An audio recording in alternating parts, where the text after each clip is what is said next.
네, 안녕하십니까. 에릭입니다. 워런 버핏도 만사를 제치고 읽는다는 하워드 막스의 메모가 업데이트돼서 오늘은 하워드 막스의 메모에 대한 얘기를 가져왔고요. 네, 이번 메모의 주제는 버블입니다. 그러니까 지금 시장이 뭐 버블이다 아니다 하는 사람들이 있는데 하워드 막스는 어떻게 버블을 판별을 하고 그 기준에 봤을 때 지금 버블인지 아닌지에 대한 내용이 핵심이라고 보시면 되겠습니다. 우선 하워드 막스에 대해서 간략하게 소개를 드리자면 업력이 50년이 넘은 투자 거장이고요. 운용자산, 재산 어마어마합니다. 서두에 말씀드렸듯이 메모로 유명하고 그리고 또 굉장히 신중한 편으로도 유명하죠. 50년의 커리어 동안 콜을 한 적이 5번밖에 없다고 하니까 물론 그 5번 모두 맞췄다고 합니다. 그래서 콜을 잘 안 하지만 한번 콜을 할 때는 빅콜을 한다라고 보시면 되겠고 하워드 막스가 맞춘 콜 중에 닷컴 버블과 금융위기가 있었거든요. 근데 하워드 막스 같은 경우는 금융위기 당시에 이제 마이클 버리가 빅숏을 했다고 해서 유명하잖아요. 근데 하워드 막스 같은 경우는 숏 배팅을 한 게 아니라 폭락을 기다리면서 현금을 쌓아뒀다가 이쯤이 바닥이다 싶을 때 빅롱을 들어가서 상당히 큰 수익을 본 걸로 알려져 있습니다. 네, 오늘의 주요 내용은 이렇습니다. 닷컴 버블과 금융위기라는 거대한 버블을 2번 맞춘 하워드 막스는 어떻게 버블을 맞췄는지에 대한 얘기가 있고요.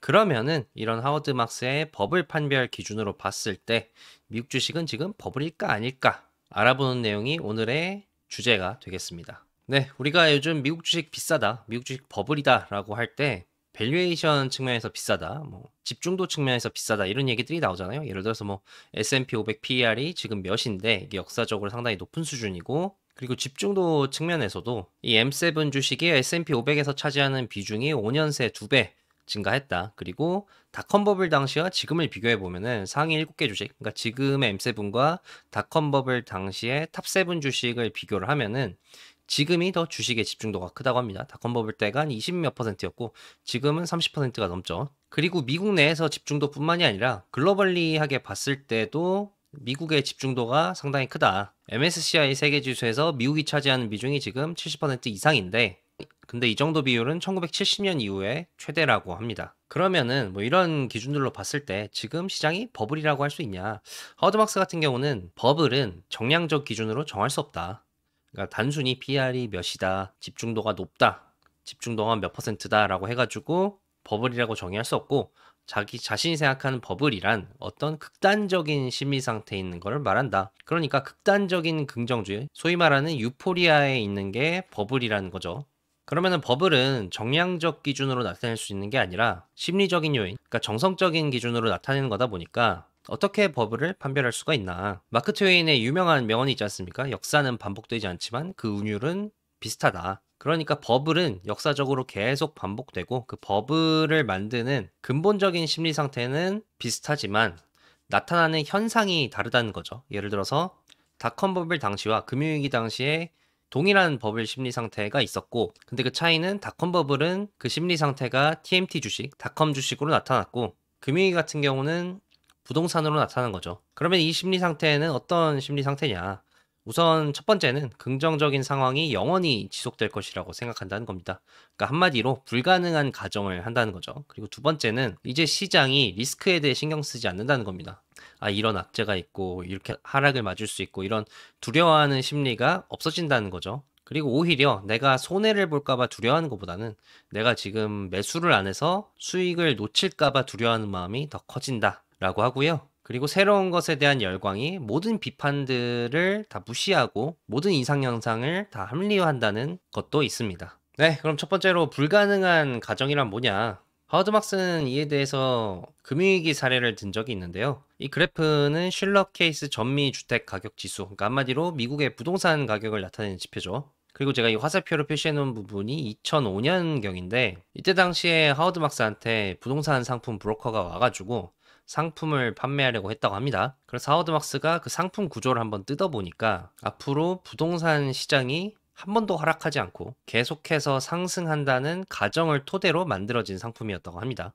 그러니까 불가능한 가정을 하고 있는 거죠. 지금과 같은 완벽한 상황이 영원히 이어질 거라고 보는 겁니다. 네, 그리고 두 번째는 리스크는 신경 쓰지 않는다는 건데 하워드막스의 유명한 명언이 있지 않습니까?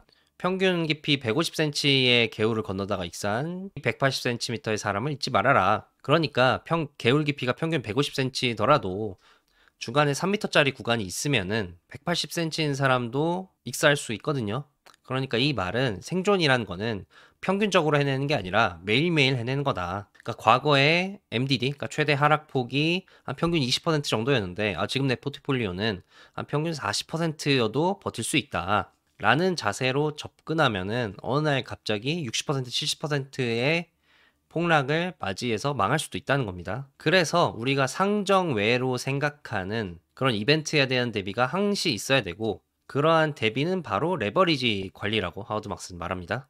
그러니까 레버리지라는 게 결국에 증폭시켜 주는 거잖아요. 수익을 증폭시키고 또 똑같은 폭으로 손실도 증폭시켜 주는 건데, 버블 시기에는 사람들이 레버리지를 껴서 손해 볼 생각은 안 하고 이득 볼 생각에만 집중하다 보니까 무리하게 레버리지를 차입한다는 겁니다. 네, 그리고 마지막이 새로운 것에 대한 열광이 모든 것을 합리화한다는 건데, 우리가 주식시장에서 가장 비싼 말이라고 하는 이번엔 다르다는 얘기가 있잖아요. 근데 하워드 막스는 이번엔 다르다란 말이 나오는 이유는 바로 새로운 것에 대한 열광 때문이다라고 말합니다. 그러니까 뭐 예를 들어서 뭐 평범한 매크로 환경에서 우리가 모두 흔히들 다 아는 전통적인 자산들, 뭐 요식업이라든지 제조업이라든지 이런 업종의 주가가 갑자기 확 뛴다. 그러면은 모두가 버블을 알아차릴 수 있다는 겁니다. 왜냐면은 과거의 요식업의 밸류에이션, 뭐 예를 들어서 PER은 이 정도였는데 지금 그 과거 수준보다 너무 많이 올랐다. 그리고 주식 같은 경우도 리스크 프리미엄이 평소에는 이 정도인데 지금은 그거보다 훨씬 더 낮아졌다. 그래서 주식에 어느 정도 거품이 있다고 볼 수 있다. 이렇게 바로바로 과거와 대비해서 지금 버블이 있는지 없는지를 바로 알아챌 수 있는데, 근데 이 새로운 것은 전례가 없다는 거죠. 2000년도에 인터넷이라든지 금융위기 당시에 CDO 같은 파생 상품이라든지 이런 것들은 전례가 없기 때문에 이게 비싼 건가 아닌가? 과거와 뭔가 비교할 게 없다 보니까 이런 새로운 자산들이 그냥 가격만 오르면은 모든 비판들을 다 무시하고 다 합리화가 된다는 거죠. 어차피 전례가 없으니까 과거와 비교해서 비싸다 싸다라고 말할 수도 없고, 그리고 지금 탄탄한 스토리를 따라서 가격이 올라가기만 하면은 이게 진리다, 이게 맞는 거다라고 생각을 하게 되거든요. 그래서 이번엔 다르다라고 하는 겁니다. 이거 너무 비싼 거 아니야? 너무 많이 오른 거 아니야? 라는 비판들을 이거는 새로운 거야 라고 말하게 되는 게 이번엔 다르다의 진의라고 하워드 막스는 말하고 있습니다. 닷컴 버블 당시에는 이게 전통적인 밸류에이션 지표로도 이 닷컴 기업들이 밸류에이션이 안 되니까 뭐 조회수라든지 홈페이지 클릭수라든지 이런 거를 토대로 밸류에이션을 사기도 했었죠. 그러니까 이 닷컴 기업들은 아예 다른 성격의 기업들이다라고 얘기를 하면서 새로운 밸류에이션 지표를 통해서 합리화를 한 거라고 볼 수 있습니다. 그러면은 지금 미국 주식은 이러한 가정에서 봤을 때 버블이냐 아니냐? 우선 불가능한 가정을 한다는 점에서 봤을 때는 아직까지는 불가능한 가정은 아니라고 하워드 막스는 보는 것 같은데요. 우선 지금 기업들의 밸류에이션이 과거 버블 시기와 비교해서 아주 높은 수준은 아니라는 거죠. 지금 엔비디아가 포워드 PR로 한 30 초반 정도 되거든요. 근데 60년대 당시에 니프티 50 같은 기업들은 한 80에서 90까지 갔다고 합니다. 닷컴 버블 당시에 대장주였던 시스코는 100까지도 갔다고 하고요. 그리고 엔비디아 같은 경우는 사람들의 기대치는 높아지고 있지만 또 그만큼 돈도 잘 벌고 있다. 밑에 그래프는 엔비디아의 포워드 EPS와 주가를 나타낸 거고, 오른쪽은 시스코의 EPS와 주가인데, 보시면은 시스코와 엔비디아 주가 모두 폭발적으로 오릅니다만 엔비디아는 EPS도, 그러니까 돈도 그만큼 잘 벌고 있죠. 시스코는 그러지 못했고요. 다만 불안한 점이 있는데 이 forward PER이 30이라는 의미에 대해서 한번 생각을 해봐야 된다는 겁니다. 그러니까 무슨 뜻이냐면 forward PER이 30이라는 뜻은 앞으로 향후 30년간 벌 돈을 미리 다 땡겨와서 주가에 반영했다는 뜻이잖아요. 그 말인 즉슨 사람들은 엔비디아가 앞으로 30년 동안 건재하고 30년 동안 지금처럼 잘 나갈 거라고 보는 건데, 이 기술주 같은 경우는 언제 우위가 뒤집어질지 모르는 시장이기 때문에 PR이 30이라는 것에 대해서 한번 생각해 볼 필요가 있다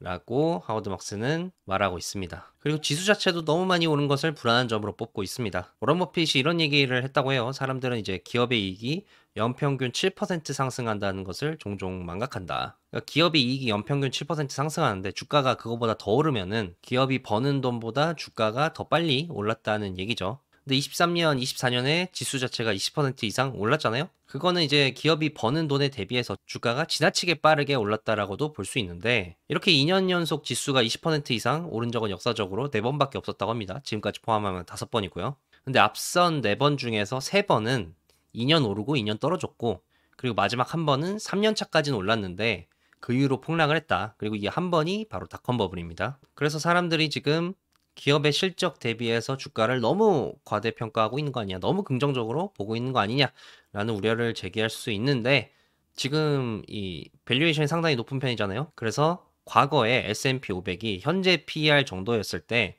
향후 평균 10년 동안 수익률이 어느 정도였나를 보니까 한 마이너스 2%에서 2% 수준에서 왔다 갔다 했다고 합니다. 그러니까 이런 긍정적인 가정이 상당히 오래가지 못했다는 거고, 그리고 여기서 하우드막스가 또 우려하는 거는 한 마이너스 2%에서 플러스 2% 정도로 움직이는 게 어떻게 보면은 아주 나쁜 건 아니다라고 볼 수 있는데, 근데 이거는 10년치잖아요. 그래서 세세히 디테일하게 들여다보면은 이 조정이 한 번에 오는 해가 있다는 거죠. 그러니까 10년치로 보면은 마이너스 2%일 수는 있어도 어느 한 해에 20, 30%씩 떨어지는 해가 있을 수도 있다라는 얘기입니다. 두 번째는 리스크를 신경 쓰지 않는다는 건데요. 아까 말씀드린 레버리지가 있지 않습니까?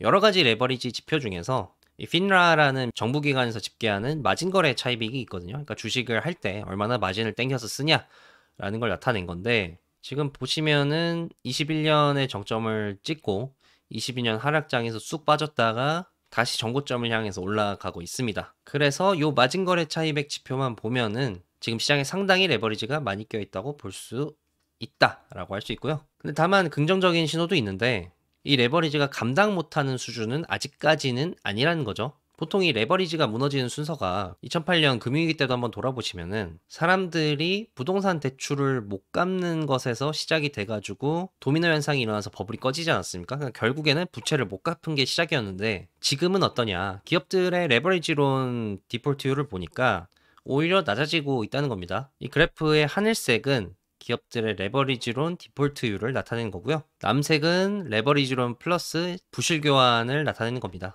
그러니까 디폴트까지는 아니고 원 부채를 상환하는 데는 실패를 해서 내가 다른 걸로 좀 갚아볼게 라는 건데, 이 디폴트율이 24년부터 하락을 하고 있습니다. 과거와 비교해 봤을 때도 높은 수준은 아니다 라고 볼 수 있고, 그리고 앞으로 금리 인하가 몇 번 더 있을 것을 감안하면은 신용평가사에서는 이런 디폴트율이 한 1.5% 수준으로 계속해서 유지될 거라고 보고 있습니다. 마지막은 새로운 것에 대한 열망인데, 하워드막스는 AI에 대한 이 열망이 다른 기술 분야로 전이될 가능성을 걱정하고 있습니다. 그러니까 AI가 다른 모든 분야에 적용되면서 엄청나게 생산성을 올려줄 거다라고 보통은 기대를 하고 있잖아요. 그렇게 이런 기대가 더 뜨거워지는 게 걱정된다는 거죠. 이 AI 기술 때문에 이제 이 분야는 완전히 달라졌어. 이제 이 기술은 과거와 완전히 달라졌어. 그래서 이번엔 다른 거야 라는 얘기가 나오는 게 걱정스럽다 라는 거고요. 근데 다만 비싼 가격에 대한 정당화 시도는 눈에 띄지 않는다. 그러니까 제가 지난번에 소개해드린 블랙락은 뭐 비싼 거 아니다라고 하지만 다른 기관들은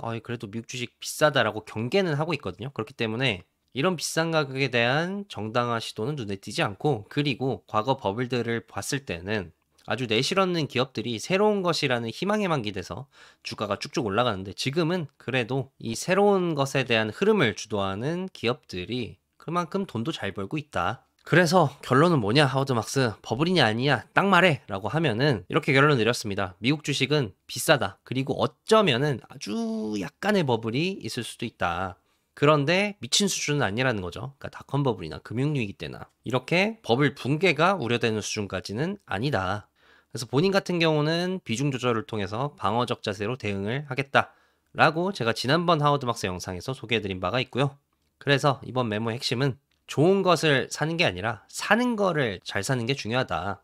그러니까 빅테크가 훌륭한 기업인 것과 내가 이 기업의 주식을 잘 사냐 못 사냐는 별개의 문제라는 거죠. 그래서 오늘 메모의 내용이 제가 지난번에 설계해드린 하워드막스의 중국 투자와도 연결이 되는데, 하워드막스가 중국 투자를 한 이유는 한마디로 정리하면은 좋은 기업의 비싼 주식보다 나쁜 기업의 싼 주식이 낫기 때문에 투자를 한 거라고 말씀드리지 않았습니까? 그래서 이번 메모의 핵심은 지금 미국 주식이 버블이냐 아니냐 여기 집중하기보다는 투자의 관점에서 어쨌든 미국 주식은 비싸니까 다른 싼 주식을 찾는 게 이런 투자 관점에서는 현명한 선택이라고 볼 수 있다 라고 정리할 수 있겠네요. 네, 제가 연관정만 2부를 올리기 전에 부랴부랴 먼저 하워드막스의 메모 내용을 먼저 올렸는데, 다음 영상은 연관정만 2부로 찾아뵙겠습니다. 그럼 오늘도 시청해주셔서 감사합니다.